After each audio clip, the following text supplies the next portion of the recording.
Step one, wake up early, gonna rise with the sun. Step two, get some good, some food in you. Step three, think real hard about what you wanna be. Step four, everybody just do your thing. Wake up, today's gonna be a good day. Wake up, today's gonna be a good day. Wake up, today's gonna be a good day. Wake up.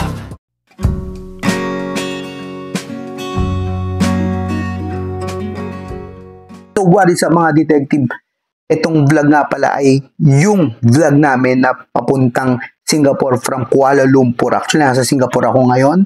Pauwi na kami bukas ang Pilipinas. Pero ito yung intro ko kasi sobrang bad trip na nangyari. And para sa inyo, maiwasan nyo to.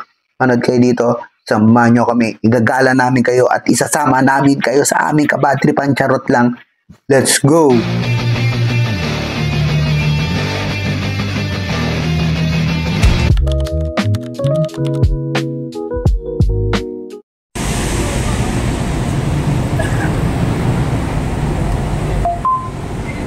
Anyway, ayo.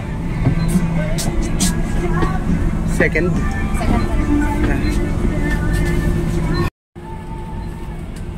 Sir, this will depart 5 p.m. Yeah. 5 p.m. Saan pa?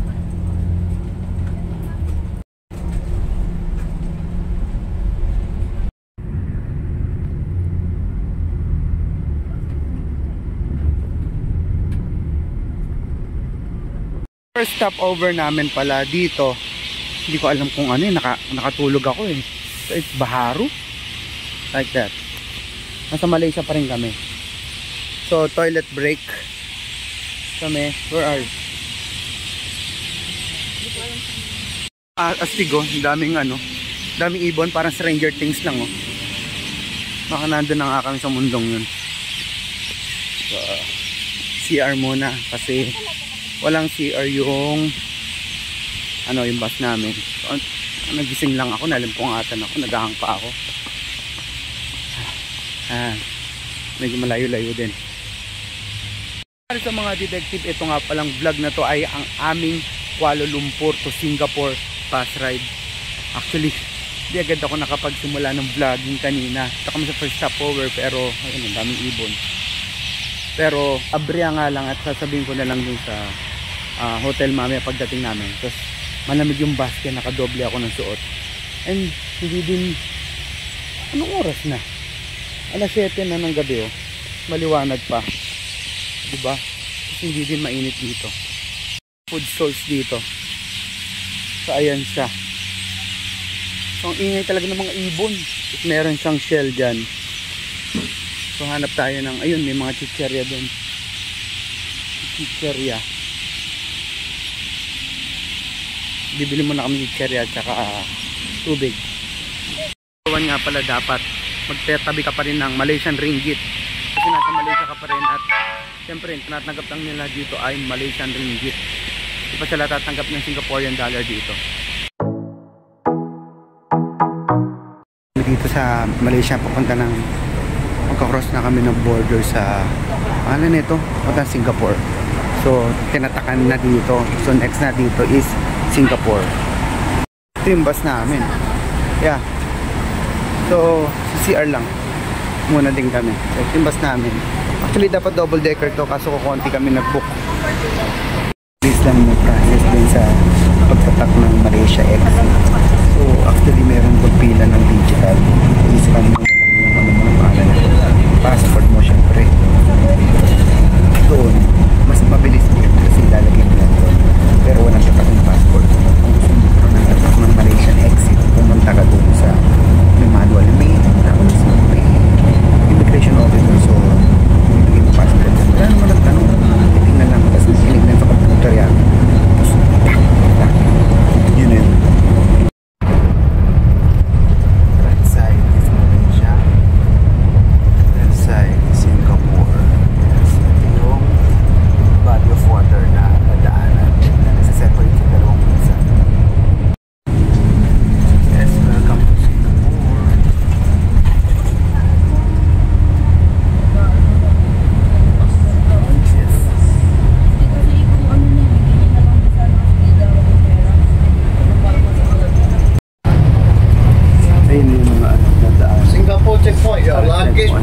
Meeting mo, spring daw ha.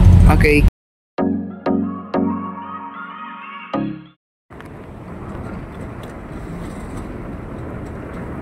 Soon after. One eternity later. Re-review ko naman dito yung Kuala Lumpur to Singapore. Actually, ang nakalagay doon sa clock namin, Swiss Garden Hotel. Diba? Yeah. Swiss Garden Hotel. Acting mo talaga yung day. Yeah. Kasi misleading talaga. Nagka-problema kami dito. Actually, pagod kami doon sa buong Malaysian trip namin. Wala kasi kami pahipahinga talagang larga. Tapos, nagmaabutin na lang kamo. Nagmaaga kami doon. 5 o'clock yung larga namin. 5 o'clock yung alis nung bus. Dating ng bus is parang 10 minutes, 20 minutes before 5 o'clock. So, 4:40. Dating namin doon, mga 2:30, hinahanap na agad namin Swiss Garden Hotel. Bukit Bintang. Bukit Bintang. Napagbintang po. Kaya bintang yung po. So anyway, so ayun na nga. Nakita namin Swiss Garden Residences. So kala namin yun. So, pumasok si Leslie doon sa lobby. Sabi, umikot daw. So, umikot kami. Oh.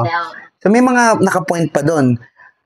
Swiss Garden Hotel Temporary. O na. So, punta kami doon. Huwag kayo iiyak. Saan? Ginagawa pa siya. Saan? Pagpunta namin doon, actually hindi ko ma-video to kasi sobrang bad trip na namin. Actually, pagod ka na, ang init. Bad trip, oh.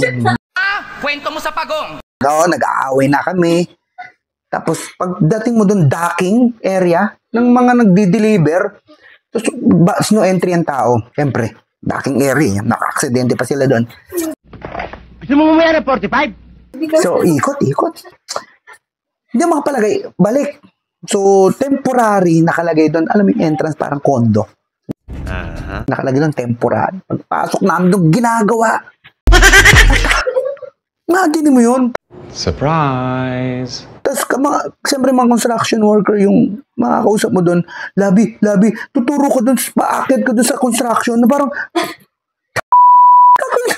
Gosh sake, watch your language. maging palaman kami ng simento. Gago! So, ayun. So, ikot. Lahat, search. Ginawa ko, ako naman, pumunta doon sa lobby ng residences, ng condo. So, doon daw talaga. Doon daw. Pumasok ulit ako doon. Doon sa, sabi ko sa may construction, meron doon parang office boy. Nakita ko, sir, can you help me? In the middle of this, while I'm breaking it down? Sabi ko, sir, can you help me please? I cannot find this. And the signage is pointing here. This Swiss Garden Hotel. Sabi kong ganun. Is that better? I don't know. I know that. Bus going to Singapore? There. Tapos sabi niya. Holy shit! Tapos, in-instruct niya kung paano. So, sabi ko, He's so ugly! oh shit. Actually, iniwan ko si Leslie dun sa may lobby, sa labas ng lobby. Kasi, mainit. Tapos, nag-iikot. Tapos, ang daming dala, diba? Kasi nga, pupunta na kami Singapore. This is so boring! So, pumunta ako dun. Ang nakalagay dun, Hotel Mercure. Parang Mercury, pero E yung huli, hindi Y. Sabi ko, sayang yan, ano ba? Pero may nandun kasi nakalagay, nandun yung bus stop ng half on and half off bus. Tsaka Legoland. Papunta. Tapos may bilog dun, nakalagay Swiss Garden. Sabi ko, What the shit? Swiss Garden Hotel, tapos wala kang makita Swiss Garden Hotel, bilog. Sabi ko, puto. Language! Misleading, syempre, na parang dapat walang hotel. Sana Swiss Garden o kaya yung Swiss Garden bus stop. Ganun What a day. na lang. So, di pa rin ako convinced na baka dati pa to dahil baka dati ito yun ganun. Pumunta ako sa lobby ng Hotel Mercure. Oh, give me a hell yeah! Hindi ko alam kung yung basa. Sir, can I ask for your help? I'm kinda lost right now. I can do this all day. And we're finding where the bus stop of ganun. Sabi ko ganun. Yeah, I know. Tapos, nusum niya ako. Oh. Parang, ang hirap nga di ba uminti. Sabi ko, bus stop as Kuala Lumpur to Singapore. Sabi niya, yeah, there. I like this one. As in, may punta kami ni Leslie, sabi ko, doon ka muna sa mall na malapit. Umupo ka muna. Mag-search ka kung ano man, parang manood ka mga videos, baka magkaroon tayo idea na dito ba talaga. Ikot ako ng ikot, hindi ako mapalagay. Baka kasi yung bus kung saan pumarada. So, kailangan ko mag-ikot para at least covered lahat. Abot yata hanggang Jupiter ang katangahan nito ni Sir. Tapos sabi 20 minutes before. Tumating na yung 4:40. Wala pa. Pagod na talaga ako kasi umupo na ako sa tabi niya. Pagod na ako din nagsasalita. Oo, may away ko na sa message na parang... I'm sorry. I took it too far. Causeway something ako. WhatsApp. Humingi pa ako nung dami, actually hindi lang pala yung dalawang kinausap ko. Sobrang dami kong kinausap. Pati yung guard doon sa mula pinuntahan namin. Get over it. Na parang hindi din niya alam na, parang Swiss Garden, parang ikot pa nga doon. Ang galing! Oo, yun naman kasi talaga. Paglabas ko, as in, sabi ko talaga na parang last chance. 5 minutes before 5, kakarating lang ng bus. Diba? Mababahala ka na agad 20 minutes before nandun na yung bus, dapat sumakay ka na. Pagkita ko, malayo pa lang, kita ko premium. Sabi ko, yun. Pero nagdadalawang isip pa rin ako kasi double-decker bus yung binook namin. Kung mga akong ginagawang tanga ka. So sabi ko, hindi. Eto siguro yun. Hindi makikipag-away talaga ako. That's a terrible idea. Tanda nga, pag-away kasi frustrated na ako. Sabi ko talaga, kung papunta kang Singapore, sasakay kami dyan. What the fuck? Pag kinlik mo na sa ibang lugar, ang layo, parang 1 hour yung pagitan ng biyahe. Mga bobo! Diba? Sobrang, look, ayusin nyo yan. We should talk. Mag-ingat kayo, pero kung doon kayo sa Bukit Bintang, ayun yun. Pero wag nyo panghawakan tong salita ko kasi magulo nga sila. So anyways, pagpunta namin doon, hindi nga yun kasi iba yung plate number nakalagay doon sa Klook. Tapos, hindi siya double-decker. Normal na bus siya. Hindi siya normal. Premium pa rin, pero normal na isa lang, hindi siya double-decker. Sakay kami, tapos wala yung seating arrangement na binok namin. So kami mamili kami una. Silang minutes lang, may sumakay na 4 na Pinoy. 6 kami. Larga na. Yun. 6 lang kami. Buong biyahe hanggang Singapore. And maganda na kayo doon sa travel something ng Singapore. Kaya hinahanapin ng driver yon. Maganda meron na kayo noon before kayo sumakay ng bus. Hindi na mag-worry yung parang conductor. Actually, yung conductor kasi mag-guide sa inyo pati sa customs. So, yun lang naman. Nandun naman sa video na napanood nyo kanina. Actually, may isang stopover.